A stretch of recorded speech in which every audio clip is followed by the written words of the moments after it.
கவிதா முரளிதரன் மூத்த ஊடகவியலாளர், ஒரு 25 வருடங்கள் வந்து ஆங்கில ஊடகங்களில் பணியாற்றினவர். அவர் சமூக சிந்தனை, இந்த தமிழ்நாடு பொறுத்த வரைக்கும் நீங்கள் தடிக்க விழுந்தா சமூக சிந்தனை தாங்க. இது நிறைய பேருக்கு புரியல. இப்போ எங்களை மாதிரி ஆட்டில் நிறைய பேர் கிளம்பி, இப்போ உங்களில் பலர் இருக்கலாம், இன்னொரு ஒரு 10 நாளில் நிறைய பேர் கிளம்பலாம். எல்லாரும் பார்த்துக்கலாம், வேடிக்கையெல்லாம் பார்த்துட்டு இருக்க முடியாது. அது திரும்பவும் சொல்கிறேன், மாட்டுக்காக கிளம்பி வந்தவங்க மாணவர்களுக்காக கிளம்பி வருவாங்க. இது இயக்கமாக மாறணும். கண்டிப்பாக வந்து ஒரு இமெயில், அவங்க சொல்லிக் கொடுத்த இமெயில் மூலமா விரட்டி அடிக்கணும், ஏகப்பட்டது நம்ம அனுப்பணும். அது உங்க ஒருத்தரும் கடமை. முடிஞ்சா 10 இமெயில் ஐடி இருந்தால் 10 இமெயில் ஐடி இருந்து அனுப்புங்க. அவ்வளோ தேவை இருக்கு நமக்கு. ரைட்டா? எல்லாரையும் அனுப்ப வைங்க, உங்களை சுற்றி செய்ய வைங்க. நம்ம கவிதா முரளிதரன் அவர்களை அழைக்கிறேன். எல்லோருக்கும் நன்றி, வணக்கம். தொடர் மத்தூர் சத்யா பேசும்போது ஒரு விஷயம் சொன்னார். மக்கள் நலன் சார்ந்து செயல்பட வேண்டிய ஒரு தேவையை, நெருக்கடியை அரசுகள் எதிர்கொள்வது பற்றி சொன்னார். அது பாஜகவிற்கு சுத்தமாக வராத, ஏற்றுக்கொள்ள முடியாத ஒரு விஷயம். அது அடிப்படையில் மக்கள் நலன் சார்ந்து அப்படின்னு வரும்போது அதுக்கு இன்னொரு பேர் இருக்குது, ஜனநாயகம். அப்போது இந்த ஜனநாயகத்தை, இந்த டெமோக்ரஸியை டிஸ்மேண்டில் பண்ணணும் அப்படின்றது பாஜகவுடைய நீண்டகால செயல் திட்டமாக நான் பார்க்குறேன்.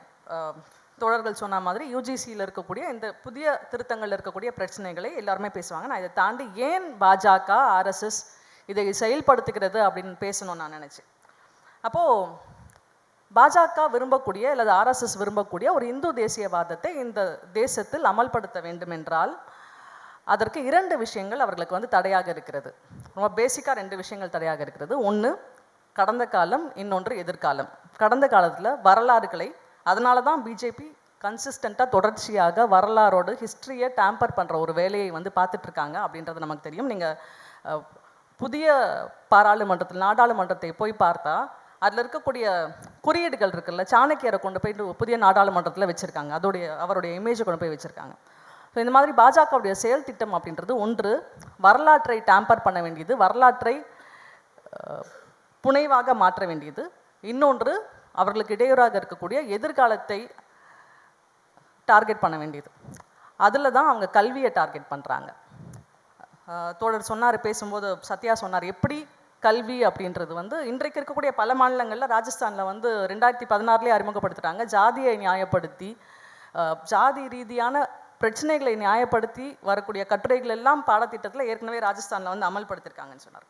ஸோ இந்த மாதிரி பாஜக, ஆர்எஸ்எஸ் உடைய செயல் திட்டம் அப்படின்றது இது 2க்கும் இடையில் இருக்குது. இதை ஏன் அவங்க செய்கிறாங்க அப்படின்னா, ஒரு ஹிந்து தேசியவாதத்தை இங்கே அமல்படுத்த வேண்டும், இங்கே கொண்டு வர வேண்டும் அப்படின்றது. தோழர்கள் எல்லாருமே வந்து ஐஐடி டைரக்டரை பற்றி சொன்னாங்க. நீங்கள் சமீபத்தில் பத்மபூஷன் அவார்டு வாங்கின அந்த அம்மையாரை பற்றி கேள்விப்பட்டிருப்பீங்க, சாத்வி ரீதாம்பரா. அவர்களுக்கு ஏன் பத்மபூஷன் விருது தரப்படுகிறது என்றால் அவர் செய்த சமூக பணி அப்படின்னு சொல்கிறாங்க. அவர் செய்த சமூக பணி என்ன அப்படின்னா, பாபர் மசூதி இடிக்கப்பட்ட போது அதை தூண்டியவர்களில் ஒருவராக அவர் இருந்தார்.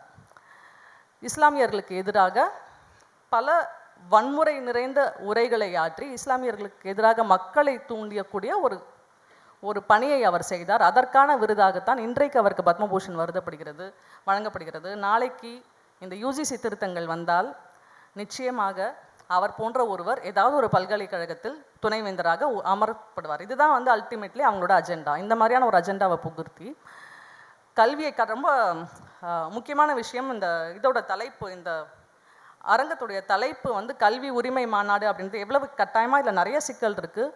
கூட்டாட்சி, இந்த மாதிரி கவர்னருடைய ரோல், இந்த மாதிரி பல சிக்கல்கள் எல்லாம் பேசப்பட வேண்டிய, தீர்க்கப்பட வேண்டிய, சவால் செய்யப்பட வேண்டிய பல சிக்கல்கள் இருந்தாலும் இது எல்லாமே இந்தியாவில் இருக்கக்கூடிய ஒவ்வொரு மாணவருக்கும் அடிப்படை உரிமையான கல்வியை மறுக்கக்கூடிய திருத்தங்களாக இந்த திருத்தங்கள் இருக்கின்றன. அந்த விதத்தில் இந்த தலைப்பு வந்து ரொம்ப முக்கியமான ஒரு தலைப்பு நினைக்கிறேன். அந்த செயல் திட்டத்தை பாஜக முழுமையாக செயல்படுத்த வேண்டும் என்று நினைக்கிறது. குறிப்பாக பாஜக மற்றும் ஆர்எஸ்எஸ் இதுக்கு அல்டிமேட்டாக இது எதில் போய் முடியும் அப்படின்னா, பார்ப்பனர்களை தவிர வேறு யாருமே வந்து இருக்கக்கூடிய கல்வியை கூட பெற முடியாத ஒரு சூழல், குறிப்பாக பெண்களும் ஒடுக்கப்பட்டோர்களும் கல்வியை பெற முடியாத ஒரு சூழல் நிச்சயமாக உருவாகும். பெண் கல்வி அப்படின்றது வந்து இன்றைக்கு இந்திய அளவில், தமிழ்நாட்டில் பரவாயில்ல, ரொம்ப சிறப்பாக இருக்கிறது. ஆனால் இந்திய அளவில் பெரிய சிக்கல்களை எதிர்கொள்ளக்கூடிய ஒரு நிலைமையில தான் இன்றைக்கு பெண் கல்வி இருக்குது.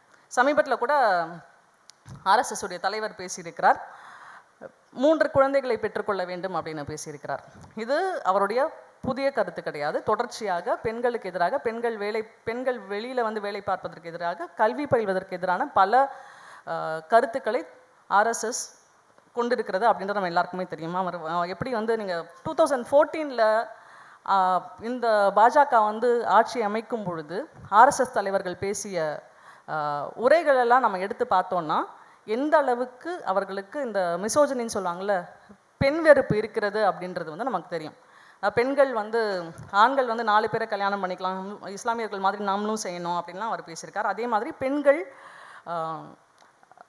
வேலைக்கு போகக்கூடாது, அவர்கள் வீட்டை பார்த்து கொள்ள வேண்டும், வீட்டில் இருக்கக்கூடிய விஷயங்களை அவர் பார்த்து கொள்ள வேண்டும் அப்படின்றது ஆர்எஸ்எஸ் உடைய அடிப்படை சிந்தனையாக இருக்கிறது.